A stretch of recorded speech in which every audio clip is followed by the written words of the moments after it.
horseshoe is back. Just when I was starting to get over how angry I was with how the season has gone so far, I was going to try and make this video and make it into a two-parter here now because there's another piece of information that I feel is important to bring up. I wanted to make this into a two-part video, but I feel that it should all be brought into one. But we have some big news for the Indianapolis Colts, and I feel it's important to talk about it. We'll talk about it here right after a word about our sponsor. What's up, football fans? Do you want an advantage on your sports betting this year? You need to download BetQL, the only app you'll need to make smart bets.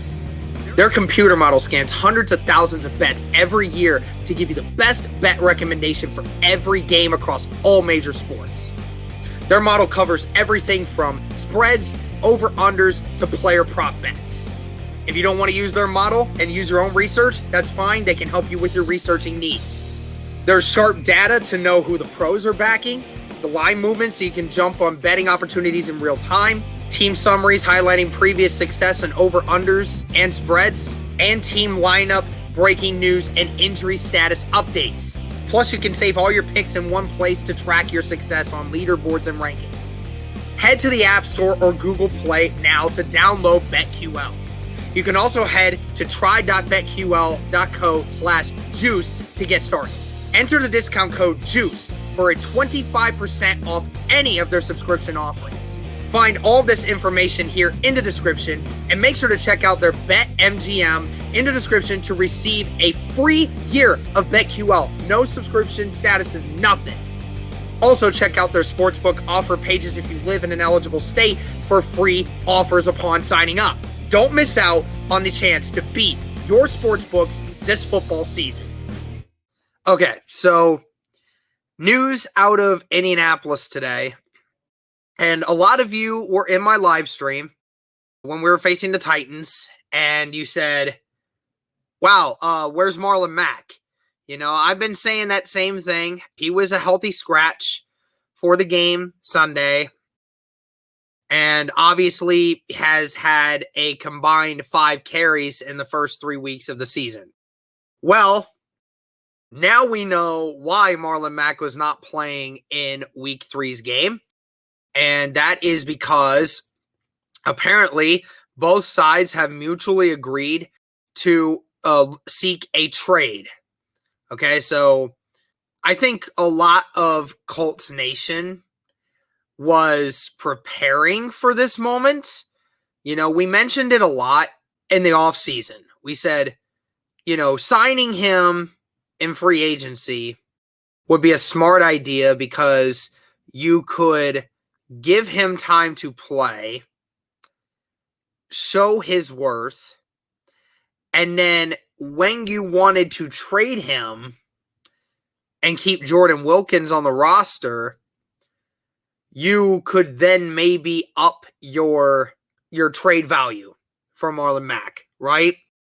Say the trade deadline comes in around halfway through the season and, he rushes for, maybe a couple 100 yards and, showed he was healthy and, was showing contributions to this Colts team. And we said, oh, well, you probably have more leverage there. You got a guy that showed coming back from an injury where it was a bad injury for him in his Achilles.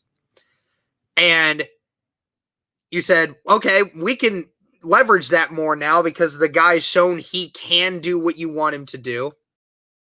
And instead, now we have learned that both sides have mutually agreed they want to seek one out. Now, I am glad that Marlon Mack went to the Colts about this and asked for one and did not publicly go oust the Colts and himself by declaring a trade on social media or something like that. I'm glad that both sides agreed on that kind of decision, and we're certainly going to keep track of where Marlon Mack potentially could go to. But I'm still just at a loss of why this is happening now. I understand the argument of, why we re-signed him in free agency. I'm not going to say we should have traded him before. I'm not going to say we shouldn't have tried to trade him at all. I'm not saying that. What I'm, again, suggesting is I'm trying to understand why this is happening now. We've been saying this whole time how, this running back by committee would be such a great thing for the Colts, but the Colts have just declined to even give it a chance. I don't know 100% why it is Marlon Mack wants to leave. I assume it's because he's not getting any carries at all. There were times we were talking about, Marlon maybe getting 5 carries a game, 10 carries a game, somewhere in between there. Would get a few touches every game at least to be able to, make it work. But no, it's been the Jonathan Taylor and Nyheim Hines show. And that's all it's been. Marlon Mack has not had any time to be utilized. And now he's off the injury. So people now know he is good to go. And even then, when you know he's good to go, there still hasn't been a lot of time that Marlon Mack has been able to show other teams that he is a still really good running back, even though he ran for 1,000 yards in 2019. And now your trade leverage has completely gone out the window. You have no leverage in trying to get a decent pick for Marlon Mack. We felt very strongly that if Marlon was able to get, a couple hundred yards, at least 400 or 500 maybe, going into the trade deadline, and that probably is a little too much. It probably is. But again, I felt very strongly that the Colts could have gotten a very high to mid, draft pick for him. I'd say a 3rd or 4th rounder wasn't out of the question. And now, with not using him at all and losing a guy like that, you don't really have a lot of leverage, and I don't know what Ballard's going to get out of him. I mean, a 5th maybe? A 6th? I don't know. I don't know if somebody's going to give up a 3rd or 4th round draft pick for Marlon Mack. I just don't know. I don't think anyone wants to. So again, I think the Colts are shooting themselves in the foot by not getting Marlon Mack more playing time to be able to utilize him in a trade later. And everyone's going to say, oh, why do you care so much about a 3rd or 4th running back on this roster? I'll tell you why. That 3rd or 4th running back was a 1,000-yard rusher 2 years prior to that and 3 years prior to that. He was good. Don't act like as if he would only be the 3rd or 4th running back on every roster in the league. He would not. He is either a starter or a second stringer on almost every team in the NFL right now. Guaranteed. When healthy, Marlon Mack is a top 30 running back in the league, and there's no question about it. I'm just, again, saddened at the fact that we're not going to be able to get to see Marlon Mack play. We were so excited for this guy to come back, be a part of this team and what it was trying to build. And not only have you abandoned the run game, but you've completely abandoned the opportunity to use Marlon Mack and now get him for leverage in a trade. And now you screwed yourselves yet again for what's going on here. It's one of the few moves that I've, stated that, it's one of the few moves that I'm in shock. I just don't understand why it's happening now. And you guys can tell me in the comments what you think about, Mack requesting a trade and the Colts willing to honor that. Because again, Marlon Mack stated in a bunch of press conferences when he was when he was re-signed, they asked him about the usage of Jonathan Taylor and guys like Nyheim Hines, if that makes him nervous about, being on this team still. And he said, no, man, I don't care about Jonathan Taylor's usage. I want to just help him out. I want to help this team win. And yet now he's not going to be able to do both. I don't know if it's not even the fact that the Colts didn't even give him much usage. They gave him no usage. None at all. I wouldn't want to be Marlon Mack, be the third stringer on this list and then get no usage at all. I wouldn't want that either. So that's why I'm not surprised that Marlon Mack is wanting to get out and try to be somewhere where he can be more utilized. We've had a bunch of those guys be that way this offseason, including guys like Danico Autry and Anthony Walker. But all I can say, Marlon Mack, if you ever actually watch this video and you actually get to see this, I'll miss you, man. I know Colts Nation will definitely miss you. We appreciate everything that you've done, being brought out of USF and doing what you did. I mean, from a 4th round draft pick to, being our leading rusher and being a featured back in this league for a few years, really hope that, things go well. I hope that the Colts are able to get you to a trade somewhere where you can thrive. I certainly hope that's the case. Just as long as it's not to the Texans. Just don't give him to the Texans or anything like that. Let him go someplace where he actually will be able to help out. So greatly appreciate Marlon Mack. We'll keep you guys updated on that. But now let's kind of get into the other transitioning part of this video. And that was, I'm not going to harp too much on this because I already have my answer on what needs to be happening here. And that was, what these coaches have been doing and whether or not it deserves to put all of them on the hot seat. Okay, so I'm just going to say right now, off the top of this topic, that I do not want any of these coaches to be fired. I think these are good men. I do believe these are good coaches. I just think that they are lacking in some areas, and, being able to adapt right now is not something that this team seems to be doing. And, that comes back on management. It comes back on coaching.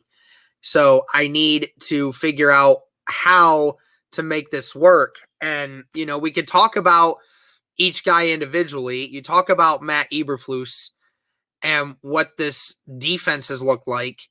I will give him the excuse of the fact that I think he is trying to lead a team lead a defense that has lost a lot of guys that were veterans on this group, were guys that were voices in the locker room and on the defense, guys that were capable of doing more than what a lot of the fan base thought they could. Losing Anthony Walker, your leader in the middle of the defense, losing both your defensive ends in free agency to rival teams. Well, one to the Ravens, one to the Titans. And that's not necessarily Eberflus's fault. That's on, the Colts management to try to retain those guys. And obviously the Colts wanted to say, let's go younger and let's go with the guys that we have. Well, obviously we've had a slight bit of injury problems with Rhodes, and that's made it also difficult to try to implement some stuff on Rhodes' side of the ball, because obviously you're playing guys that are younger.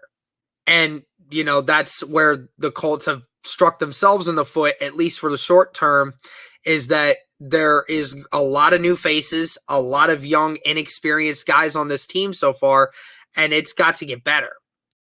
But also, the lack of adjustments on the defense to be able to get pressure on the quarterback, lack of aggressiveness on passing routes has really just been hurting. Rocky Sin, believe it or not, has been one of the better defensive players for the Colts in this short season so far. That's crazy because, we would have thought everyone else in the secondary would be having a better year than Rock Ya-Sin. But I think Rock Ya-Sin has been the best one. He's given up a touchdown to Cooper Kupp, yes, but the rest of the Colts secondary has given up multiple. I mean, Rock Ya-Sin has looked like the best corner so far, in my personal opinion. The linebackers are just not creating any kind of big plays right now, both in the run game and the pass game. I mean, we obviously saw Darius Leonard has a couple turnovers, but that hasn't really resulted in much. And those were a lot of times were just given to you. The Colts' run defense has not been able to stop anyone. I mean, believe it or not, I actually thought they did a relatively decent job slowing down Derrick Henry. But Ryan Tannehill on a bunch of rollouts was able to get 10, 15 yards whenever he wanted. I just don't know what needs to be done here, man. I mean, this defense looks abysmal. I mean, this team just can't get any big stops in big moments. You know, they have had a couple stops. You know, you made good adjustments in the second half of the Seattle game. That's great. Love that. But by then it was almost too late. You know, it was almost too late. And obviously with Stafford, I mean, Stafford had his worst game against the Colts this season so far. But overall, it wasn't like he was really struggling that much. They did move the ball down the field quite often, and he wasn't getting pressured that much, except from DeForest Buckner. And then obviously Ryan Tannehill, outside of being sacked by Okereke, I got to get that one right. From the first drive of that game, there's been no pressure. I don't know what needs to be fixed, but this zone scheme has to go away until this defense can actually get pressure, consistent pressure. I'm sorry. I know that obviously the Colts aren't going to change it, at least not right now. But, I mean, it's the truth. Something's got to change. This defensive scheme has to change because it's just not working right now. And then when you talk about Brady and Reich, it just doesn't seem like either one of these guys are in sync with each other. You know, Brady gives his opinion on the flow of the game and how things need to go, but Reich is ultimately the one that's calling plays and calling the shots. And right now, I mean, this offense is not in sync at all. We've seen that you have game planned poorly so far through the first 3 games. The inability to adapt on offense, the inability to change scheme, the inability to get these guys prepared come game time. Again, all these games have been relatively close. The Colts going into every fourth quarter this game so far this season have had a chance to win. But we're always playing from behind, and we're always having to try and do things that just aren't working and abandoning schemes that work and all of this other stuff. I could go on forever getting into all the specifics, but I'm just not going to do that. Yes, every single one of these coaches deserves some blame for this season and deserves to be said, if you guys don't turn this around, some things are probably going to have to change. Because this team is too talented, whether or not any of you who are watching this video believe me or not, this team is too talented to be losing 3 straight games and possibly losing all the way that we are. It's not the fact that we're losing these games, it's how we're losing. That this team looks so unorganized that it just doesn't seem like this team is ready for the big moment. And that is so strange given the fact that this team was a playoff team and took Buffalo down to the last drive in a playoff game last year. And Buffalo was widely regarded as the 3rd best team in football last year. So, and then injuries can't be a part of it, man. They can't. I mean, the Titans had injuries last week. They didn't use it as an excuse. They won. I mean, we have to overcome this. And again, I'm not saying that we won't. I think I still have confidence in this team going forward. But I think it's fair to say that every single one of these coaches is starting to get the microscope looked on them and, you know, or the looking glass on them. And it's time to start making adjustments here. Because if those adjustments aren't made by the coaches, then management might need to make an adjustment for those coaches. And it may not be the one that they really like. But either way, I'm hoping these coaches figure it out. I'm really hoping that we can get a win this Sunday against Miami. It would be very big. And obviously, it could go a long way to helping out with the season. Thank you guys again so much for the support. We're on the way to 8,000 subscribers. Please help us out and subscribe to the channel if you haven't already. Thank you guys for the support. Let us know what you think of the situation right now with Mack and with the coaches. Thank you so much. And as always, go Colts. Once again, thank you to our sponsor, BetQL, the only app you will need to beat your sportsbooks. Find their information along with a 25% off discount code in the description of this video. Make sure you go check that out. And also check out their special BetMGM offer in the description in order to receive a free year of BetQL and other sportsbook sign-up offers and bonuses.